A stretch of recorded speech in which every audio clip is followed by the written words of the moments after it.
Good morning friend. आज class 11th maths में मैं आपको थोड़ा सा पहले कंसेप्ट के विषय में बता दूं कि आपको इस एक्सरसाइज में ज़रूरत पड़ेगी। जैसे ये आपके एक्सेस होते थे, इन एक्सेस में आप लोगों के पास क्या था कि इस चतुर्थांश को आप किस तरीके से ट्रीट करते थे। आप इसे कहते हैं ये 90 माइनस थीटा, मतलब 90 में से कुछ घटाओ तो प्रथम चतुर्थांश, 90 में कुछ जोड़ दो तो आप चले जाओगे द्वितीय चतुर्थांश सेकंड क्वाड्रेंट, और ये हो गया 180। 180 में कुछ ऐड कर दो तो 180 प्लस थीटा तो थर्ड क्वाड्रेंट, और यहाँ से आप यहाँ क्वाड्रेंट इसमें देखिए तो ये हो जाता था 270 प्लस थीटा।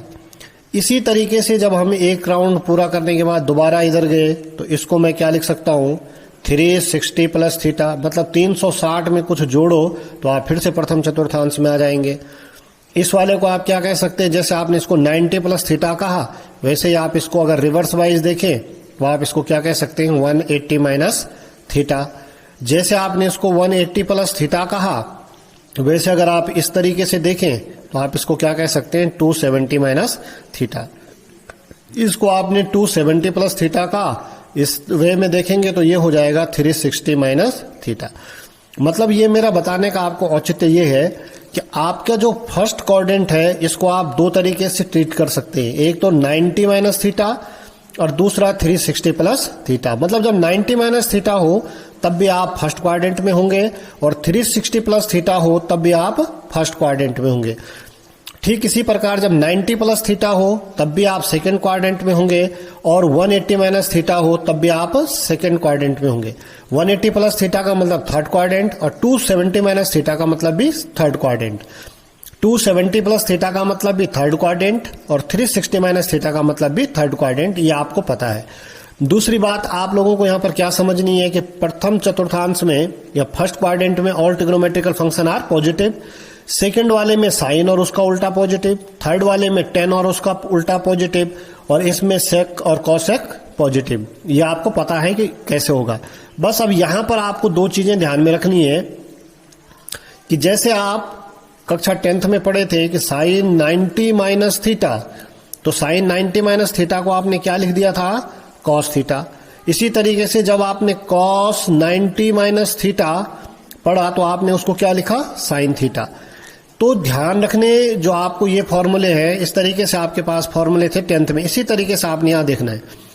तो अब यहां पर जो मैं बता रहा हूं उसको ध्यान देना कि जब भी साइन 90 प्लस माइनस थीटा हो, मतलब आप 90 में से कुछ जोड़ो और 90 में कुछ जोड़ो, मतलब अगर 90 प्लस माइनस थीटा है तो ट्रिग्नोमेट्रिकल फंक्शन क्या होता है, चेंज हो जाता है। साइन किस में चेंज हो जाता है, कॉस में, टेन किस में चेंज हो जाता है, कॉट में, और सेक किस में चेंज हो जाता है, कॉसेक में। यह आपने पढ़ा है, अब याद रखना। ठीक इसी तरीके से जब 270 प्लस माइनस थीटा हो, जब 270 प्लस माइनस थीटा हो, 270 प्लस थीटा 270 माइनस थीटा हो, तब भी साइन कन्वर्ट हो जाएगा कॉस में, कॉस कन्वर्ट हो जाएगा साइन में।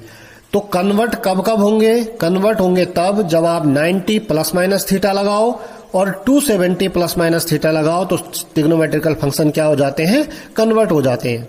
और यहाँ प्लस माइनस का जो साइन आता है वो क्वाड्रेंट के हिसाब से आता है कि कौन से क्वाड्रेंट में कौन पॉजिटिव है और कौन नेगेटिव है। ये तो पहली बात थी। दूसरी बात आपने यहाँ पर ध्यान रखनी है कि जब भी आप 180 प्लस माइनस थीटा करो, 180 प्लस थीटा 180 माइनस थीटा करो, तो तब आपका क्या होता है, ट्रिग्नोमेट्रिकल फंक्शन चेंज नहीं होता है, बल्कि साइन साइन में ही रहता है, कॉस कॉस में रहता है, टेन टेन में रहता है। ठीक इसी तरीके से 360 प्लस माइनस थीटा में भी यही होता है। 360 प्लस माइनस थीटा करोगे तो साइन साइन में रहेगा, कॉस कॉस में रहेगा, लेकिन चिन्ह जो आएंगे वो चतुर्थांश के हिसाब से आएंगे। तो इसलिए आपने यहां पर मैं आपको समझा रहा था इस तरीके से 6 और 6 12 और 6 18 6 24, इस तरीके से 24 दूना 48, 48 फॉर्मूले आपके बनेंगे। अगर लर्न करोगे तो समय लग। ध्यान से समझना है कि जब साइन थीटा 90 प्लस थीटा या 90 माइनस थीटा होगा तो साइन मतलब ट्रिग्नोमेट्रिक फंक्शन एक दूसरे में चेंज होंगे, जैसे साइन कॉस, टेन कॉट और सेक कॉसेक में। 180 और 180 और 360 में ये चेंज नहीं होंगे, साइन आपको इस तरीके से ध्यान में रखना है। इसी पर बेस्ड आपके पास कुछ क्वेश्चन है जो आप लोगों को लगाने हैं। जैसे इस एक्सरसाइज 3.3 का क्वेश्चन नंबर 3 है, क्वेश्चन नंबर 9 देख लीजिए, सॉरी। इसमें क्या कह रहा है ये कि cos 3 pi by 2 plus theta, cos 2 pi plus theta x, cot 3 pi by 2 minus x plus cot 2 pi plus x, इसको आपने सिद्ध करना है 1 के बराबर। अब आपको मैंने यहाँ लिखा है, मैंने अभी बीच आपको बताया था, 3 पाई का मतलब क्या हो जाएगा, 3 गुणा 180 बटे 2 काटोगे तो 270। ये आपका 3 पाई बाई 2 का मतलब कितना हो गया, 270। तो ये हो गया cos 270 प्लस थीटा। तो मैंने कहा था कि cos 270 में बदलेगा, तो cos बदलेगा तो कितना हो जाएगा, साइन थीटा। ठीक इसी तरीके से देखो, cot 270 minus theta, 270 minus theta मतलब द्वितीय चतुर्थांश, और द्वितीय चतुर्थांश आप लोगों को देखिए 270 माइनस थीटा मतलब तृतीय चतुर्थांश, और तृतीय चतुर्थांश में 10 पॉजिटिव होता है, इसलिए cot 270 माइनस थीटा बराबर 10 थीटा। अब देखिए cos 2 पाई का मतलब 360 प्लस थीटा, तो cos ही रहेगा, और 360 प्लस और cot 360 प्लस थीटा तो वही रहेगा। तो 270 और 90 में चेंज होंगे और 180 और 360 में सेम रहेंगे। अब ये देखिए इसका वैल्यू आपको मिल गया, देखिए cos 270 3 पाई बाई 2 का मतलब 270, 3 पाई बाई 2 प्लस एक्स ये बराबर हो जाएगा sine x, cos 2 pi plus x ये बराबर हो जाएगा cos एक्स।